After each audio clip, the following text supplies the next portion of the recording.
स्वागत है आप सभी का हमारे इस YouTube चैनल में। तो चलिए, बहुत दिनों से इंतज़ार था, वो इंतज़ार आज ख़त्म हो रहा है। क्या इंतज़ार था? झारखंड कर्मचारी चयन आयोग द्वारा शिक्षक भर्ती का इंतज़ार था। तो TGT PGT post graduate teacher का वैकेंसी निकल कर आ चुका है। आज से भराना स्टार्ट हो गया है। नेक्स्ट वीडियो में आपको पूरा स्टेप बाय स्टेप भर करके दिखाएंगे कि कैसे भरना है। थोड़ा सा भी गलती करिएगा तो दिक्कत हो जाएगा, इसलिए आज सिर्फ नोटिफिकेशन दिखा दे रहे हैं, क्या क्या लगेगा, कैसे करना है, और नेक्स्ट वीडियो में पूरा लाइव भर के दिखाएंगे। ठीक है, तो PGT परीक्षा 2023 नियमित भर्ती, दो तरह का, एक बैकलॉग भर्ती है, एक नियमित भर्ती। बैकलॉग में 250 लगभग पोस्ट है, नियमित भर्ती में कितना है सारा कुछ अभी डिटेल दिखाएंगे। ठीक है, तो इस नोटिफिकेशन को पूरा समझते हैं, इसमें क्या क्या दिया है। देखिए, कर्मक प्रशासनिक सुधार एवं राजभाषा विभाग, झारखंड सरकार के पत्र संख्या 1608 अनुदिनांक 17/3/2023 द्वारा अग्रसारित स्कूली शिक्षा एवं साक्षरता माध्यमिक शिक्षा निदेशालय विभाग के पत्रांक 836 दिनांक 16/3/23 द्वारा संसूचित रिक्तियों के विरुद्ध नियुक्ति के लिए भारत के नागरिकों से विहित प्रपत्र में स्नातकोत्तर प्रशिक्षित शिक्षक प्रतियोगिता परीक्षा 2023 नियमित भर्ती के लिए ऑनलाइन आवेदन आमंत्रित किए जाते हैं।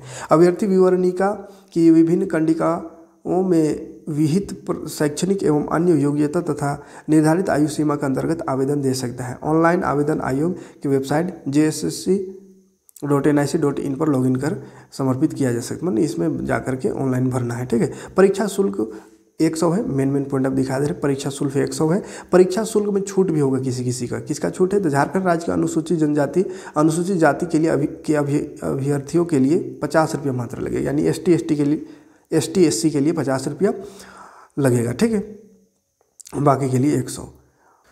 उसके बाद अगला देखिए क्या है, आरक्षित वर्ग के स्नातकोत्तर प्रशिक्षित शिक्षक के विभिन्न पदों की बैकलॉग रिक्तियों के विरोध विज्ञापन संख्या 3/2023 प्रकाशित किया गया है, जिसमें कुल रिक्ति 265 है। बैकलॉग कॉलम में 265 वो रिक्ति है, पोस्ट है।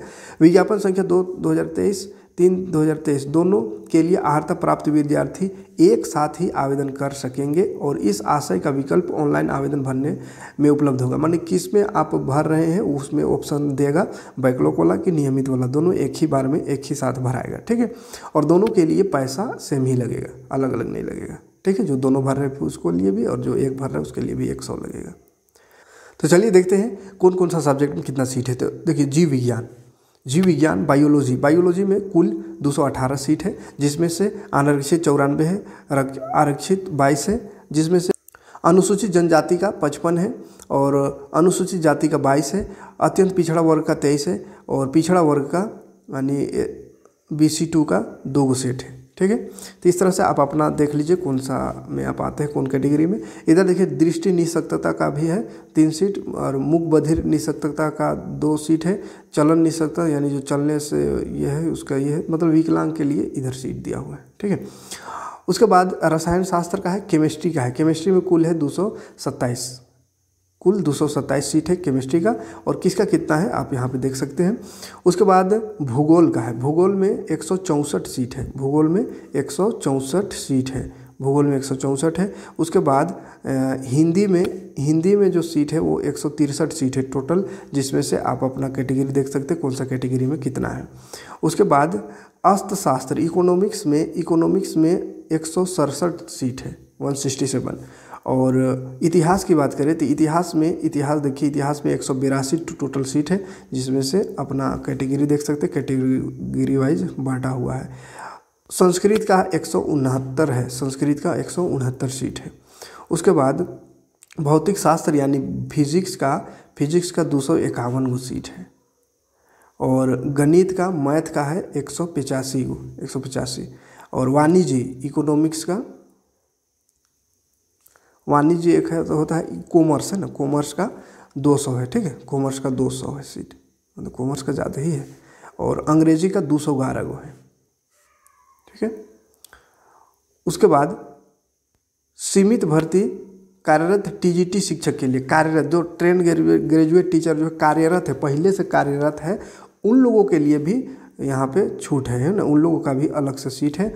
उन लोग को देखिए, जीव विज्ञान में 73 गो सीट है, रसायन शास्त्र का 75 गो उनके लिए सीट है।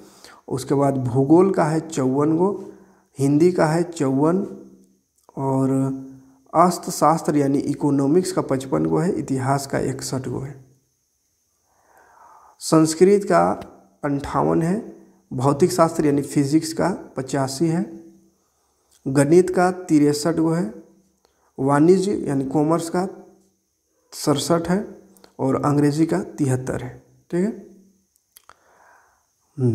आगे और इम्पोर्टेंट चीज़ दिखा दे रहे हैं और भरने समय मेन दिखाएंगे कैसे भरना है। ठीक है, ये पढ़ लीजिएगा आप नोटिफिकेशन डाउनलोड करके, बहुत लंबा नोटिफिकेशन है, पढ़ते तो इतना रहेंगे तो बहुत लंबा हो जाएगा। ठीक है, यहाँ पे वेतन दिया हुआ है 47,600 से 1.5 लाख तक है ना। और आगे देखते हैं न्यूनतम शैक्षणिक योग्यता क्या है, उसको समझते हैं आप। शैक्षणिक योग्यता क्या है, तो अभ्यर्थियों को आयोग में आवेदन प्राप्त होने की अंतिम तिथि तक वांछनीय न्यूनतम शैक्षणिक योग्यता उत्तीर्ण होना अनिवार्य होगा। अर्थात शैक्षणिक योग्यता के निर्धारण के लिए ऑनलाइन आवेदन देने की अंतिम तिथि के आधार तिथि माना जाएगा।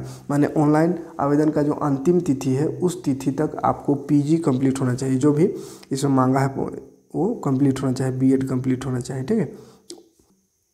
झारखंड सरकार के सरकारी माध्यमिक विद्यालय के कार्यरत शिक्षकों की रिक्ति के विरुद्ध आवेदित समर्पित करने वाले अभ्यर्थी के लिए झारखंड सरकार के सरकारी माध्यमिक विद्यालयों में आवेदन समर्पित करने की तिथि तक 3 वर्षों का शैक्षणिक कार्य अनुभव, परंतु वैसे शिक्षक आवेदन देने के पात्र नहीं होंगे जिनके विरुद्ध विभागीय कार्यवाही अथवा आपराधिक कार्यवाही लंबित हो या जिनके विरुद्ध संसूचित शास्त्रीय प्रभावी हो। यानी कि जो पहले से जो पढ़ा रहे हैं, पहले से जो टीचर है, टीजीटी है, ट्रेंड ग्रेजुएट टीचर, उसका अगर 3 साल हो गया है तो वो उस पद के लिए भर सकते हैं। जो कि पहले से जो पढ़ा रहे हैं उन लोगों के लिए जो अलग से पद जो दिखाएं उस पद में भर सकते हैं, जिसका 3 साल का कार्य अनुभव है, 3 साल का एक्सपीरियंस है वो लोग।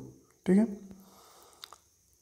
आयु सीमा की बात करते हैं तो आयु सीमा 21 वर्ष न्यूनतम है और अलग अलग कैटेगरी के लिए अलग अलग है। और कब आयु सीमा पूरा होना चाहिए, तो देखिए न्यूनतम उम्र सीमा की गणना 1/1/2023 से होगा और अधिकतम उम्र सीमा की गणना है तो संदर्भ तिथि 1/8/2009 है। देखिए 2019 है, 9 ने 2019 से अधिकतम वर्ष को चुनना है, 2019 से गिनना है, मतलब इधर 2-3 साल का छूट दिया गया है, 3-4 साल का। अनारक्षित एवं आर्थिक रूप से कमजोर वर्ग को 40 वर्ष होना चाहिए अधिकतम उम्र सीमा। अत्यंत पिछड़ा वर्ग BC1 और BC2 दोनों के लिए 42 वर्ष है और महिला के लिए 43 वर्ष है। अनुसूचित जाति पुरुष और महिला दोनों के लिए 45 वर्ष है और अनुसूचित जनजाति के लिए पुरुष महिला दोनों के लिए 45 वर्ष है। ठीक है। और निःशक्तता कम से कम अगर 40% है तो उसको अलग से छूट दी जाएगी। ठीक है। तो ये सब है, आप नोटिफिकेशन डाउनलोड कर लीजिएगा, नोटिफिकेशन को पढ़िए बढ़िया से। ठीक है। जाति प्रमाण पत्र ये वो, हाँ, अब आवेदन कैसे करना है उसका दिशा निर्देश थोड़ा सा समझ लेते हैं ताकि आवेदन करने समय दिक्कत ना हो। ऐसे आवेदन करके भी दिखाएंगे नेक्स्ट वीडियो में। आवेदन पत्र को भरने के पूर्व अभ्यर्थी विज्ञापन एवं विवरणिका को डाउनलोड कर ले, मतलब इसको विज्ञापन को पढ़ ले बढ़िया से। विवरणिका को ध्यानपूर्वक पढ़कर आवेदन भरने के पूर्व अभ्यर्थी यह सुनिश्चित कर ले कि जो प्रमाण पत्र आवेदन हेतु आवश्यक है वह उसके पास हो, जो भी प्रमाण पत्र जरूरी है वो पास में होने चाहिए। आवेदन भरने के पूर्व अपने फोटो एवं पूर्ण हस्ताक्षर को स्कैन प्राप्त भी अपने साथ रखें। तो फोटो और सिग्नेचर का स्कैन चाहिए तो उसको स्कैन करके रखें। सभी प्रमाण पत्रों को ध्यानपूर्वक देख ले कि इन सभी में उनका नाम, पिता का नाम व अन्य विवरण सही, अन्यथा आवेदन भरने के पूर्व उसे ठीक करा ले। तो जो भी नाम उम है उसको ठीक कर ले और उसके हिसाब से भरे। आवेदन अपने नाम की वर्तनी स्पेलिंग वही लिखेंगे जो मैट्रिक के सर्टिफिकेट में है। ठीक है। मैट्रिक 10वीं की सर्टिफिकेट अंक में जो नाम है, जैसा नाम है, जैसा स्पेलिंग है वैसे ही भरना है। ठीक है। हाँ, नाम के आगे श्री, मिस्टर, श्रीमान आदि शब्द का व्यवहार नहीं किया जाए, उसको नहीं भरना है। आवेदक अपने आवेदन पत्र के यथा निर्धारित स्थान पर वही जन्म तिथि, यथा तिथि, महीना, वर्ष दर्ज करेंगे जो उनके मैट्रिक सर्टिफिकेट में, मतलब मैट्रिक के अनुसार ही भरना है। ठीक है। कैसे सबमिट करना है भर के उसको देखिए। ऑनलाइन आवेदन को भरने के लिए दिए गए दिशा निर्देश का अक्षरशः पालन करें। आवेदन पत्र में दी गई सूचनाओं से संबंधित सभी प्रमाण पत्र सामने रखें और पूर्व संतुष्ट होने के पश्चात ही आवेदन पत्र को सबमिट करें। ठीक है, मैंने बढ़िया से देख के भरना है। तो खैर ये सब भरने का हम दिखा देंगे, है ना, भर के दिखा देंगे तो और बढ़िया समझ में आएगा। ठीक है,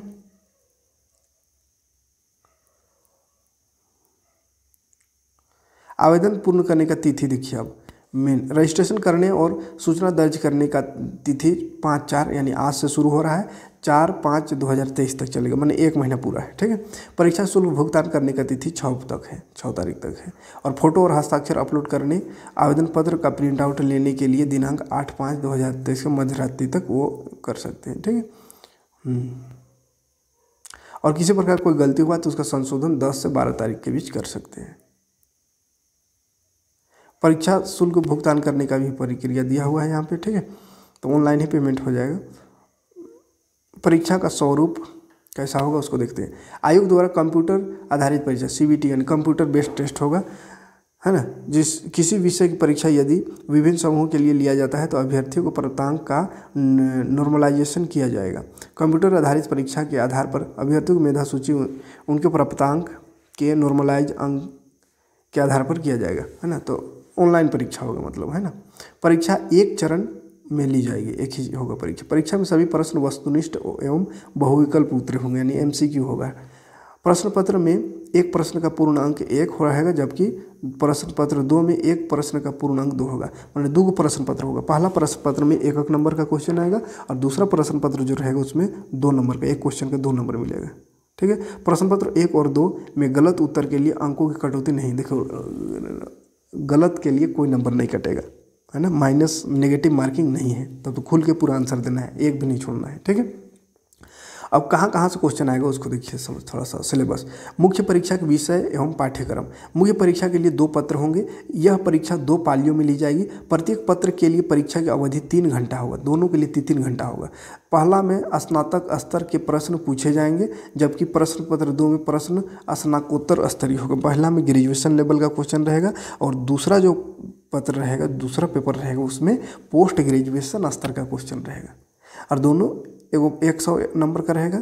पत्र 1 सामान्य ज्ञान और हिंदी भाषा की परीक्षा होगा 100 अंक का, और पत्र 2 में जिस विषय की नियुक्ति होनी है उस विषय का परीक्षा होगा 300 अंक का, यानी अगर मैथ है आपका तो मैथ का परीक्षा होगा, बायोलॉजी है तो बायोलॉजी का होगा, वो 300 नंबर का रहेगा।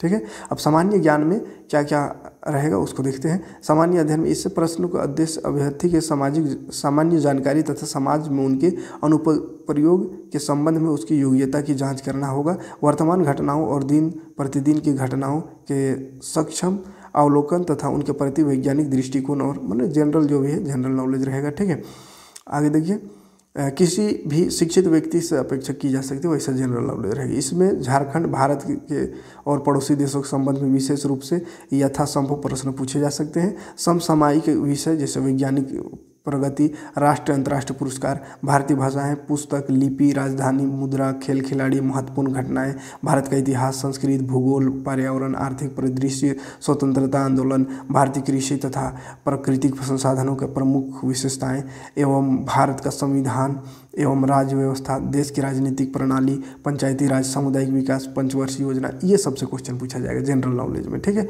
और झारखंड राज्य की भौगोलिक स्थिति और राजनीतिक स्थिति का सामान्य जानकारी भी होनी चाहिए, झारखंड का भी सामान्य ज्ञान होना चाहिए।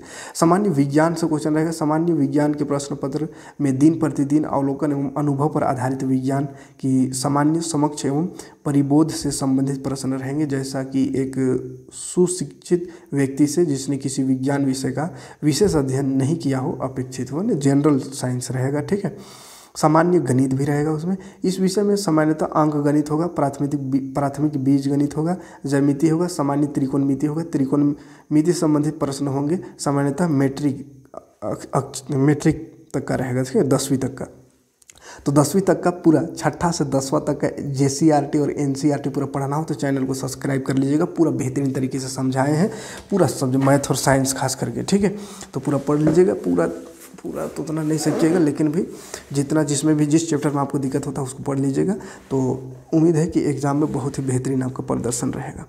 मानसिक क्षमता जांच रहेगा, जिसमें से शाब्दिक एवं गैर शाब्दिक दोनों प्रकार के प्रश्न रहेंगे, यानी रीजनिंग का है ना। इस घटना में निम्न में से संबंधित यथासंभव प्रश्न पूछे जा सकते हैं: सदृश्यता, समानता और विभिन्नता, स्थान कल्पना, सामान्य समाधान। तो आप लोगों का अगर साथ रहा तो ये जो है इसको हम आराम से बहुत बढ़िया तरीके से मैथ और रीजनिंग की तैयारी करा देंगे, ठीक है। बाकी तो जनरल नॉलेज आप याद कर सकते हैं, लेकिन मैथ और रीजनिंग तो याद करने से काम नहीं चलेगा, याद होगा नहीं। तो मैथ और रीजनिंग का जो भी पढ़ना है उसका तैयारी यहाँ पे फुल और फाइनल करा देंगे, ठीक है। ऐसे भी हम मैट्रिक का एग्ज़ाम हो गया, अभी 8, 9 और 10 का तैयारी करा रहे हैं, तो ख़त्म हो ही जाएगा। 8, 9, 10 ख़त्म हो गया, 8, 9 भी ख़त्म हो जाएगा, तो अब इसी में फोकस करेंगे। कंप्यूटर का मूलभूत ज्ञान, फंडामेंटल नॉलेज कंप्यूटर में होना चाहिए। कंप्यूटर का थोड़ा बहुत, जैसे विभिन्न उपकरणों, MS window operating system, MS office एवं इंटरनेट संचालन की विधि के बारे में जानकारी, मतलब कंप्यूटर का थोड़ा बहुत ज्ञान होना चाहिए। झारखंड राज्य की भौगोलिक, ऐतिहासिक, सभ्यता, संस्कृति, भाषा, साहित्य, स्थान, खान खनिज, उद्योग, राष्ट्रीय आंदोलन, झारखंड का योगदान, विकास योजना, ये सब मैंने झारखंड का होना चाहिए पूरा। हिंदी भाषा ज्ञान, हिंदी भाषा का अधीन जो भी ज्ञान है वो रहेगा, है ना। पैसेज सब रहेगा, व्याकरण रहेगा हिंदी में। ये पहला जो पत्र है उसमें इतना क्वेश्चन रहेगा। और दूसरा जो है, जिस विषय में नियुक्त होनी है उस विषय की परीक्षा में, जैसे विभिन्न विषयों के लिए प्रश्न पत्र 2, विस्तृत पाठ्यक्रम, परिशिष्ट 12 के अनुरूप संलग्न है। तो मुख्य परीक्षा के आधार पर मेधा सूची का निर्माण। तो दूसरा पत्र जो रहेगा आपका जो सब्जेक्ट है उससे क्वेश्चन रहेगा, ठीक है। जो भी सब्जेक्ट आपका, मैथ है तो मैथ से रहेगा, बायोलॉजी है तो बायोलॉजी से, भूगोल है तो भूगोल से खाली क्वेश्चन रहेगा उसमें, ठीक है। और मुख्य परीक्षा के आधार पर मेधा सूची का निर्माण कैसे होगा उसको समझते हैं। तो पहला जो पत्र होगा उसमें क्वालिफाई प्रश्न पत्र होगा, अर्थात इनमें मात्र न्यूनतम 33% अंक प्राप्त करना होगा। माने अगर पहला में 33 नंबर आ गया तो आप पास है, पहला वाला में पास है ना। जिन अभ्यर्थियों को 33% अंक प्राप्त नहीं किया उनका प्रश्न पत्र 2 के उत्तर पुस्तिका मूल्यांकन नहीं किया जाएगा। कम से कम 33 लाना होगा, तभी दूसरा पेपर आपका चेक होगा। और अगर पहला पत्र में ही 33 नंबर से कम आया तो दूसरा को चेको नहीं करेगा, कचड़े के डब्बा में चला जाएगा, ठीक है। तो पहला पास होना जरूरी है, पहला से पास का नंबर आना चाहिए, 33 से ज़्यादा होना चाहिए, ठीक है। अगर 33 हो गया, 33 से ज़्यादा हो गया, तब फिर प्रश्न पत्र 2 स्नातकोत्तर स्तरीय होगा तथा प्रश्न पत्र 2 में प्राप्त प्राप्तांक के आधार पर मेधा सूची यानी मेरिट लिस्ट तैयार किया जाएगा दूसरा पत्र के आधार पर। परंतु यह कि न्यूनतम अंक 50% लाना अनिवार्य है, लेकिन इसमें कितना 50% कम से कम होना चाहिए। यदि 300 का है एग्जाम बाबू तो 150 इसमें होना चाहिए, है ना। बच्चों को बाबू बाबू कह के आदत है तो आप टीचरों को बाबू कह रहे हैं। तो प्रश्न पत्र 2 में 150 कम से कम आना चाहिए, ठीक है। और अनुसूचित जाति ST के लिए, SC/ST के लिए 45%, ठीक है। तो यह मेधा सूची स्नातकोत्तर प्रशिक्षित पद पर नियुक्ति के आधार पर होगी। प्रश्न पत्र 1 और 2 वस्तुनिष्ठ और बहुविकल्प होगा, माने दोनों MCQ होगा। उसके बाद देखो, प्राप्त मेधा सूची के आधार पर अभ्यर्थियों के शैक्षणिक जाति प्रमाण पत्रों का जांच करने हेतु +2 विद्यालय में स्नातकोत्तर प्रशिक्षित शिक्षकों के रिक्त पदों की विरुद्ध नियुक्ति एवं पदस्थापन हेतु नियमावली गठित राज्य स्तरीय स्थापना समिति होगी। तो ये सब ठीक है। और मैं अगर इक्वल नंबर आए तो क्या होगा वो सबको उतना जरूरी नहीं है। तो उम्मीद है कि, और देखते हैं वैसा कुछ अभ्यर्थियों को प्रमाण पत्रों का सत्यापन तो हो गया ही, नियुक्ति तो और वैसा कुछ है नहीं। आप एक बार नोटिफिकेशन पढ़ लीजिएगा, मेन जो भी पॉइंट था उसको हम बता दिए, ठीक है।